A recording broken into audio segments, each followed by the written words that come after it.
Absalom was one of David's sons, and he had a sister named Tamar, who was kind and beautiful. However, a tragic turn of events occurred when her half-brother Amnon developed an intense infatuation for her without her knowledge. He devised a strategy that resulted in a severe infringement upon her dignity. King David was incensed, yet he chose to remain passive. He opted for silence. But Absalom was deeply affected by the grievous harassment his sister had endured.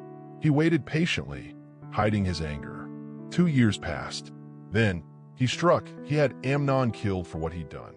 After that, Absalom fled the city, fearing his father's wrath. For 3 long years, he lived in exile. Eventually, David's heart softened. He missed Absalom, so the young prince returned to Jerusalem, but David wouldn't see him right away.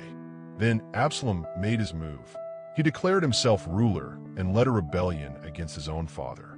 Soon many others joined Absalom, and the conspiracy gained momentum.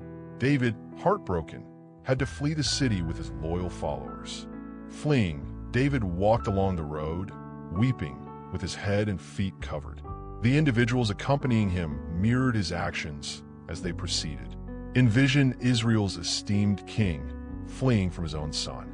Meanwhile, Absalom and the entire army of Israel arrived in Jerusalem, accompanied by Ahithophel, one of King David's counselors.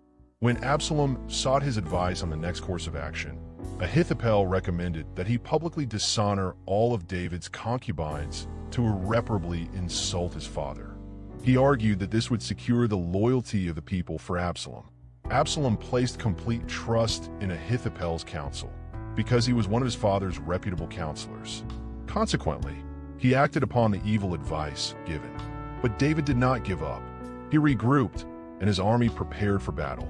In the forest of Ephraim, father and son's forces clashed.